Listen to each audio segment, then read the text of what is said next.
بسم اللہ الرحمن الرحیم۔ ہماری یوٹیوب کی سیریز قسط نمبر 7 جنات اور خواب۔ السلام علیکم ورحمۃ اللہ وبرکاتہ۔ کیا آپ نے کبھی ایسا خواب دیکھا ہے جو جاگتے کے بعد بھی آپ کی دل کو ہلا دے؟ کبھی ایسا ڈراؤنا خواب دیکھا کہ نیند سے چیخ کر اٹھ گئے؟ یا ایسا خواب جو اتنی حقیقی لگے جیسے کوئی آپ کے کمرے میں موجود تھا؟ دوستو، خواب وہ دنیا ہے جہاں انسان کی شعور کی سرحدیں ختم ہو جاتی ہے اور اس کی روح ایک عجیب و غریب سفر پر نکل جاتی ہے۔ لیکن کیا خواب صرف دماغ کی کھیل ہے یا ان میں واقعی کوئی روحانی حقیقت، کوئی پیغام یا کوئی اثر پوشیدہ ہوتا ہے؟ اور سب سے اہم سوال، کیا خوابوں میں جنات کا بھی عمل دخل ہو سکتا ہے؟ آج ہم اسی موضوع پر تفصیل سے بات کریں گے۔ اسلامی نقطہ نظر، احادیث مبارکہ، قرآن کی رہنمائی، جدید سائنس اور وہ عملی اقدامات جو ہمیں خوابوں میں آنے والے ڈراؤنے اثرات سے محفوظ رکھ سکتے ہیں۔ خواب اور اسلام کا نقطہ نظر۔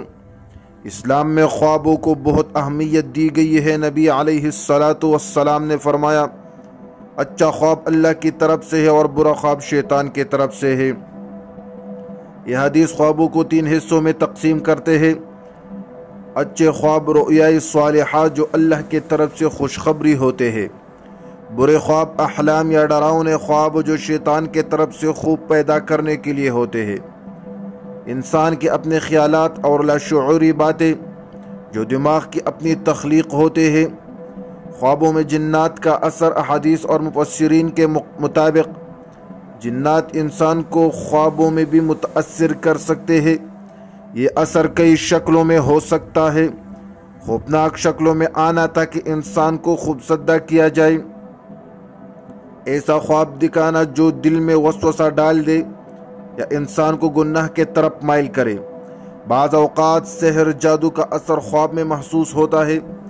مثلاً کئی لوگ بیان کرتے ہیں کہ وہ خواب میں کسی سایہ دار مخلوق کو دیکھتے ہیں جو قریب آتے ہیں اور وہ حرکت نہیں کر پاتے۔ یہ کیفیت سلیپ چاپا کہلاتی ہے اور اس پر سائنس اور دین دونوں کی وضاحت موجود ہے۔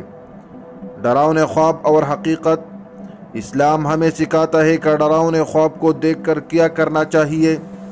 نبی علیہ السلام نے فرمایا کہ برا خواب دیکھنے کے بعد فوراً بائیں طرف 3 بار تو کرے، اللہ کے پناہ مانگے اور یہ دعا پڑھے، اعوذ باللہ من شر الحلم ومن شر الشیطان۔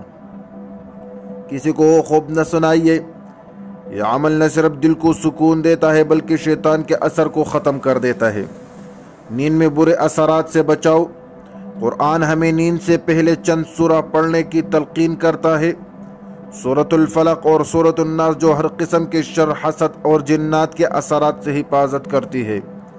آیت الکرسی، نبی علیہ السلام نے فرمایا، جو رات کو یہ پڑھے اللہ کی حفاظت میں رہے گا اور شیطان قریب نہیں آئے گا۔ جدید سائنس اور خواب۔ اب آتے ہیں سائنس کی طرف۔ سائنس کے مطابق خواب زیادہ تر ریپیڈ ایز میں آتا ہے۔ یہ نیند کا وہ مرحلہ ہے جس میں دماغ انتہائی فعال ہوتا ہے اور آنکھیں تیزی سے حرکت کرتی ہے۔ زیادہ ذہنی دباؤ، ڈپریشن یا خوف کی کیفیت میں ڈراؤنے خواب زیادہ آتے ہیں۔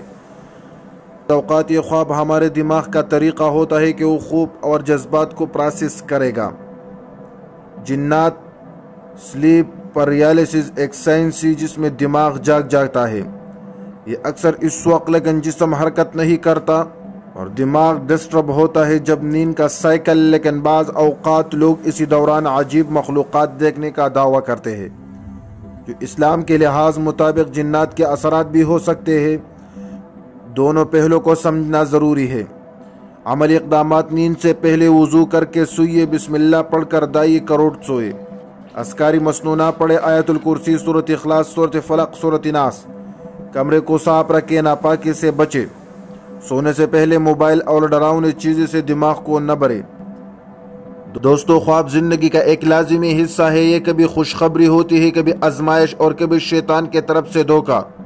ہمیں چاہیے کہ اچھے خواب پر شکر ادا کرے، برے خواب کو بلا دے اور نیند کو عبادت کا ذریعہ بنائیے۔ اگر خوابوں میں بار بار عجیب یا خوفناک چیزیں نظر آئیے تو قرآن و سنت کے مطابق روحانی علاج کریں اور دعا سے مدد طلب کریں۔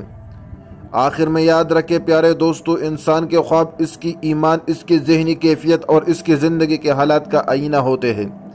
اگر ہم اپنی زندگی کو پاکیزہ رکھیں، اللہ کا ذکر کثرت سے کریں اور اپنی راتوں کو دعا اور اذکار سے مزین کریں تو انشاءاللہ ہمارے خواب بھی روشنی اور سکون کے ذریعے بن جائے گی۔